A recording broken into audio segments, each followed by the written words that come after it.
Salut tout le monde, c'est Nat. Aujourd'hui on se retrouve pour une nouvelle vidéo. Alors aujourd'hui ça va être un tuto par rapport aux mentions RGPD obligatoires à mettre sur vos boutiques.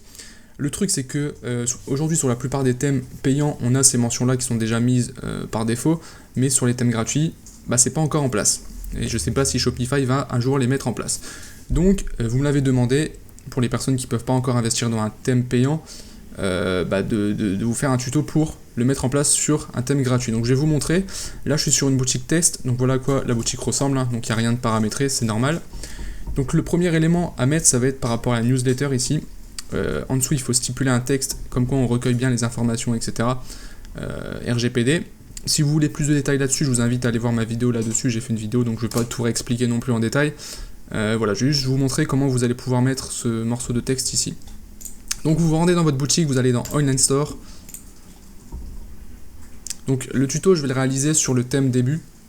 Alors évidemment je ne peux pas le faire sur tous les thèmes gratuits, ça serait beaucoup trop long, mais le principe reste le même. Normalement entre tous les thèmes gratuits vous allez retrouver les mêmes morceaux de code, donc ça devrait fonctionner. Je prends volontairement le thème début qui est pour moi le plus abouti au niveau des thèmes gratuits, et d'ailleurs c'est celui que je vous conseille si vous ne voulez pas investir dans un thème payant. Ok, donc là je suis sur le thème début, je fais action, edit code. Ensuite, donc ici vous avez les différents onglets. On va se rendre ici dans section. On va chercher newsletter ici. Voilà, donc là on va avoir le code. Et vous allez copier le code suivant. Donc le code je vous le mettrai en description, vous aurez un lien où vous aurez un fichier texte avec les morceaux de code à copier. Donc là j'ai copié celui pour la newsletter et je vais le mettre ici en dessous du endform, donc à la ligne 43. Donc je fais un espace et je mets ici le morceau de code. Voilà. Là vous avez le texte suivant. En renseignant votre adresse email, vous acceptez de recevoir chaque semaine nos offres commerciales par courrier, etc. etc. Voilà, c'est un texte par défaut. Si vous voulez le modifier, vous pouvez. Mais voilà, celui-ci, il fait l'affaire. Une fois que vous avez copié ce code ici, c'est simple, vous faites Save. Ok, donc pour la newsletter, c'est fait, en tout cas pour ce fichier-là. Maintenant, on va se rendre ici, du coup, dans Assets. Et on va chercher le fichier qui s'appelle theme.scss.liquid. Donc on clique dessus. On se rend tout en bas du fichier. Et là, vous allez copier le deuxième morceau de code que je vous ai mis en description, qui ressemble à ça. Voilà. Et vous faites Save. Voilà. Donc là, si je retourne sur la boutique et que j'actualise, vous allez voir que voilà, le texte s'est mis ici, tout simplement.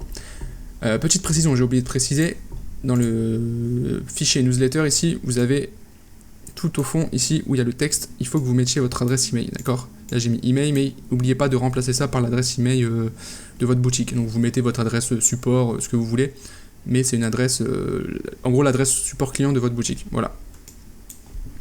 Ok, ensuite, maintenant on va s'occuper de la partie contact. Donc la partie contact je vais vous montrer, on est ici sur la page contact, donc là on n'a rien.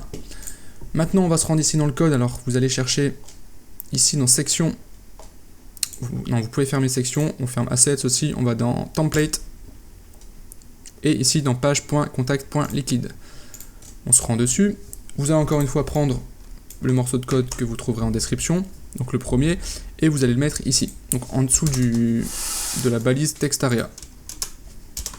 Voilà. Ensuite, on va en prendre un deuxième, donc le deuxième morceau de code que vous allez mettre cette fois-ci ici après le endform, donc après le formulaire. Voilà, et dernière chose, vous allez sélectionner le troisième morceau de code. Celui-ci on va le mettre sur le bouton en fait submit ici. Voilà, on va le mettre ici, mettez bien un espace ici. Voilà, et une fois que vous avez copié les trois morceaux de code, donc voilà à quoi ça ressemble, vous faites save. Là on se rend sur la page contact, on actualise, et voilà, on a bien la case ici qui stipule que en cochant cette case, j'accepte que mes données personnelles soient utilisées pour me recontacter dans le cadre de ma demande indiquée dans ce formulaire. Voilà. Et voilà la petite phrase ici concernant les droits, le retrait des données collectées, etc. Voilà. Donc ce qui fait que là, si je veux envoyer un message, donc par exemple, je mets n'importe quoi. Hein. Voilà. Si je fais envoyer, ok, donc là le format n'est pas valide, on va mettre ça. Si je fais envoyer, le format n'est pas valide non plus. Voilà. Envoyer, voilà. Là il faut cocher obligatoirement cette case, d'accord? Donc je la coche, puis je fais envoyer. Bon, je vais pas le faire, mais voilà. Avec ces deux manipulations-là, voilà, votre boutique sera aux normes RGPD. Après, il y a tout le traitement des données que vous devez gérer également. Mais ça, voilà, je suis pas expert du tout là-dedans. Vous trouverez facilement des vidéos sur YouTube qui vont vous parler de ça plus en détail. Voilà pour ça. J'espère que ce tuto vous aura servi. Et puis moi, je vous souhaite une bonne journée et je vous dis à bientôt pour une prochaine vidéo. Ciao!